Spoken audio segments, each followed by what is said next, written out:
Why did you name it the Killer Whales of Gotham? I named the album The Killer Whales of Gotham because I saw whales in New York City, and I didn't know we had whales by the Statue of Liberty. Right. And my whole new shit is fuck SeaWorld, because the label's a SeaWorld, yeah. you know, and I felt like I was Willie, bro. I was being contained my whole career. Right. I love that, yeah. And I need to find a way to jump over that wall and be free from all this bullshit telling me what to do. A&Rs are artists that never made it. Yeah, and they all have their own ulterior motives. Exactly. So they failed, and they want to see you fail, so they feel good about it. You know? For sure. And I was like, fuck this shit, man. I got to get out of here. But I thought, how dope would it be if there was killer whales in Gotham, New York? So I came up with the whole, you know, it's a shark-infested fucking business, man. How sick would it be when the killer whales come around and all the sharks run away, you know? Right. So the Killer Whales of Gotham, I started a group. All my favorite rappers in New York that I grew up with are in the group called the Killer Whales. Oh, that's dope. Yeah. I love that. So you're gonna do like a whole project eventually? Yeah, I mean, we do a whole project. Like, it's about putting people on, you know what I'm saying? Shit? Huh? Some Wu-Tang type shit? Yeah, you never know, you know what I'm saying? But it's about putting people on. I mean, last time we seen that was ASAP. For sure, it's been a while. Yeah, it's I mean, Griselda. Obviously, Griselda's a crew, a label, you know, that everybody has had a lot of success on. Yeah. In terms of the main three guys, I love Griselda, man. I think Griselda and Doechii made me want to rap again too. Yeah, because Doechi's an alien. Yeah, she's fucking dope. She's so She's sexy. so talented, She's so talented. She's so dope. Everything about her is just A1. She dope, and her team is incredible. When you look back at your albums, 2016 was Stairs, all the way to now. What's your favorite project? I think my favorite album is 1984. It's a great album. Thank you, man. I love that album a lot. I was very confident on that album. And then I would think the new one, Killer Whales of Gotham, is going to end up being my favorite one. Even though Brooklyn Cowboy, Elevators, all of them were so dope. But like, this new one is just... What was the most successful one? GASHI. Yeah. The self-titled. Yeah. That's because they put money behind it. It's the first one. Yeah, and I mean, your biggest records are on that one. Yeah, Creep on Me, it's like 200 million. A lot of... every song on there is over 100 million on that album. What year? I forget what year. What year did you drop the 4 from your name? Oh, 2018. I signed to him. They were like, you need to take the 4 out of your name. Yeah, because they were G4 She. G4 She. I was the first one to put a 4 on my name. You know what I mean? A lot of artists now, they put 4s in their names. Do they?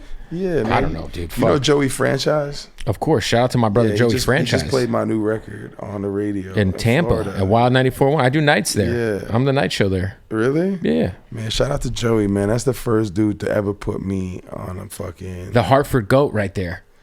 Yeah, Connecticut man. G. Yeah, that's the first dude to put me on He has a serious sneaker fetish that I feel like the tariffs are going to affect.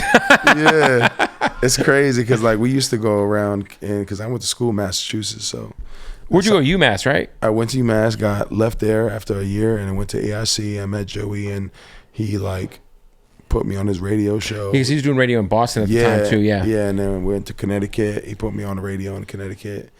Good guy, man. Joey's the real one, man. Like, there's nothing for me to say except for show love because he's just a real solid dude, and he's been supporting me since. Shout out to Joey Franchise. Yo, you can you tell me what it was like touring with Cardi back then? I mean, let me tell you, bro. Like the Cardi I know now, I see now. I don't recognize I went there, but look, bro, I've toured with this guy named Black Bear.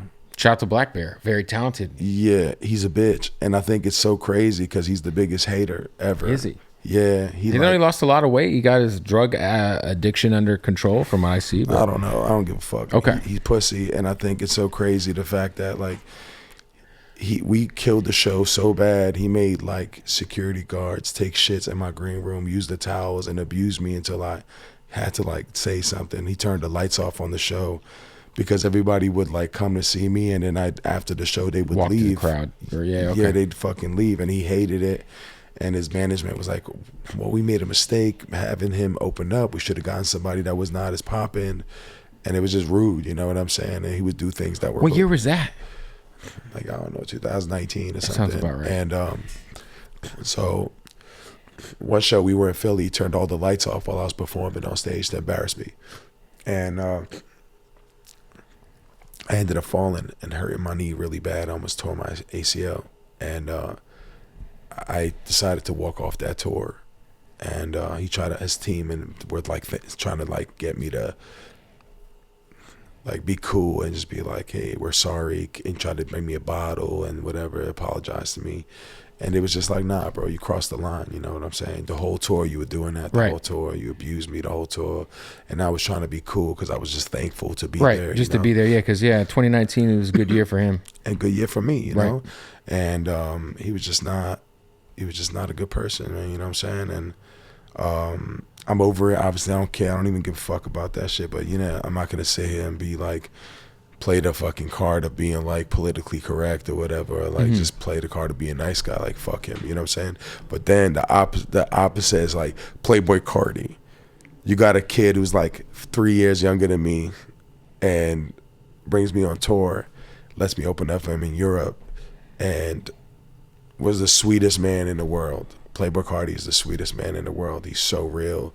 He gets mad bitches. Like, I remember I was in the other green room. At the time, I didn't really have money. It was just me and my DJ.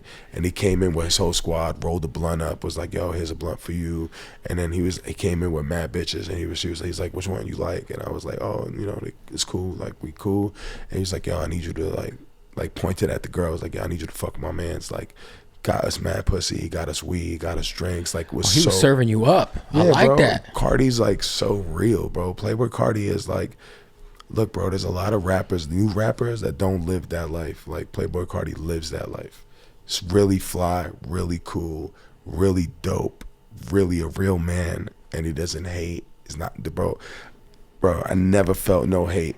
Even when I killed it, I'm telling you right now, Cardi knows. There was some nights where people left, and he was performing for like nobody. I literally killed that shit. And then people would leave, and he wouldn't hate. He would perform it, and bro, he would not hate nothing. He would finish the show, but he'd come up to me, Brody, you killed that shit, boom. Like, show me mad love. And I think that's what a real artist is. That's why he's where he's at. Well, yeah, he's on, you know, his whole thing is so crazy. We saw him at Rolling Loud, and it was like, he's so fire, man. So, you know, it's like, that experience was so dope, because now watching him become this huge star, it's like, I'm not surprised. But he's also like, he's a big star. I mean, I think he's like 4 or 5 weeks straight at #1 or something. Yeah. But he's also still underground. I know. It's like he's still underground as fuck. Like, you know what I'm saying? Like, you know, he really, like, his music is still very like acquired type. The kid, he just got the kids, bro. Like, yeah, he's doing it right though. You know, he's doing it right for sure. Yeah.